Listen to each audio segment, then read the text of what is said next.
सेहत की बात ये मंच उन डॉक्टर्स के लिए है जो अपनी स्पेशलिटी सामान्य जनता तक पहुंचाना चाहते हैं। हम सभी डॉक्टर मित्रों को आमंत्रित करते हैं कि आइए अब आपकी स्पेशलिटी जिस डिसीज पर आप प्रैक्टिस कर रहे हैं उसकी सटीक जानकारी जन सामान्य तक पहुंचाइए और अपने हॉस्पिटल की सारी सुविधाएं हमारे माध्यम से मरीजों तक पहुंचाएं। अधिक जानकारी के लिए हमें संपर्क करें।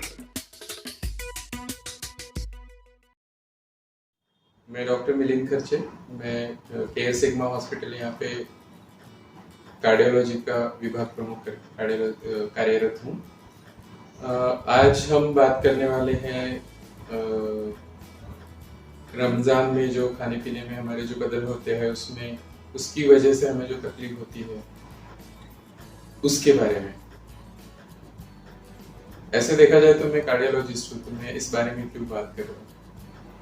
तो इसमें काफ़ी सारा कंफ्यूजन हो जाता है क्योंकि जनरली ये होता है कि मॉर्निंग सवेरे जल्दी उठ के काफ़ी हेवी खाना सवेरे 4 बजे खाया जाता है। उसके बाद फिर बहुत बार इमीडिएटली सब लोग सो जाते हैं, तो इसकी वजह से एसिडिटी बढ़ने के चांसेस बहुत ज़्यादा होते हैं। लेकिन कभी कभार जिनको ऑलरेडी हार्ट की तकलीफ है या जिनको डायबिटीज़ है, जिनको ब्लड प्रेशर या हार्ट की तकलीफ होने के चांसेस ज़्यादा है, ऐसे लोगों को इससे तकलीफ हार्ट की भी बढ़ सकती है काफ़ी हेवी खाना खाने की वजह से। और बहुत बार इसे एसिडिटी समझ के नज़रअंदाज भी किया जा सकता है, तो वो काफ़ी हद तक हमारे लिए डेंजरस हो सकता है, घातक हो सकता है। तो ऐसी कोई भी एसिडिटी जिसके साथ में आपको पसीना आए, घबराहट हो या जो एक आधे घंटे में ठीक ना हो, तो उसे एसिडिटी समझने की गलती ना करें।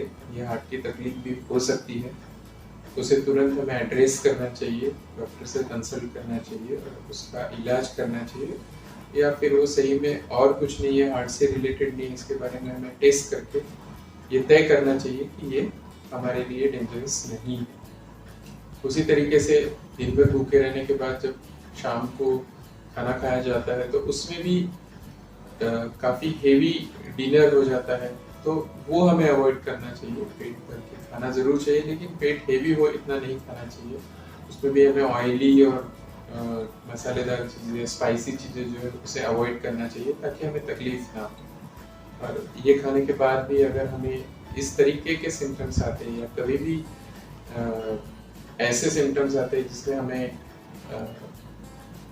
सीने में जलन हो के साथ में घबराहट हो, पसीना आए, तो उसे सिर्फ एसिडिटी समझ के उसे नज़रअंदाज न करें। नज़दीक के अस्पताल में जाके कम से कम अपना ECG करवा के ये हमें श्योर करना है कि ये हमें हार्ट से रिलेटेड तकलीफ नहीं है। तो आशा करता हूँ और सबको रमज़ान की बधाइयाँ देता हूँ और आशा करता हूँ कि आपका खुद का ख्याल रखेंगे और इन चीज़ों का ध्यान रखेंगे। धन्यवाद। तो सर, रमज़ान में जो खाने पीने से होता है कि एसिडिटी बढ़ती है और नॉर्मली जो कार्डियक के चेंजेस होते हैं बदन में और खाने पीने एसिडिटी से जो चेंजेस होते हैं, इसमें क्या तफावत रहती है, क्या चेंजेस रहता है? नहीं, जनरली खाने पीने की वजह से इमीडिएटली हार्ट पे इफेक्ट नहीं होता है, उसको होने के लिए हमें कुछ महीने साल लगते हैं। लेकिन जिनको ऑलरेडी तकलीफ है उनको हेवी खाने की वजह से हार्ट की तकलीफ बढ़ सकती है, या फिर जिन्हें हार्ट की तकलीफ है लेकिन जिन्हें पता नहीं है कि हमें हार्ट की तकलीफ है अंदर, उन्होंने अगर हेवी डाइट लिया तो उनकी हार्ट की तकलीफ बढ़ सकती है। इसी तरीके से बहुत बार हार्ट की जो तकलीफ होती है वो एग्जैक्टली एसिडिटी जैसी हो सकती है, जैसे सीने में जलन हो। तो सीने में जलन होना तो हमें यही लगता है कि अरे ये तो एसिडिटी होगी, लेकिन ऐसा ज़रूरी नहीं है। अगर आपको उसके साथ में पसीना आ रहा है, अगर आपको उसके साथ में घबराहट हो रही है, चक्कर आ रहे हैं, तो ये हार्ट की तकलीफ हो सकती है, तो उसे नज़रअंदाज ना करें। सर, रिश्तेदारों में, नातेवाईक में जो कन्फ्यूजन रहता है और ये टाइम निकाल देते हैं, तो ऐसे में क्या उनको आप सजेशन देना चाहेंगे? जैसा मैंने बोला अभी कि अगर आपको सीने में जलन के साथ में पसीना या फिर घबराहट हो रही है तो बिल्कुल समय आप बर्बाद न करें, नज़दीक के अस्पताल में जाके ECG करें, कम से कम BP चेक करें, और वो अगर नॉर्मल है तो हम काफ़ी हद तक ये कह सकते हैं कि चलो भाई ये तकलीफ अभी हार्ट की फिलहाल तो नहीं है, लेकिन अगर आपको ये बार बार हो रही है तो हमें हार्ट के कुछ बेसिक टेस्ट कर लेना भी जरूरी होता है।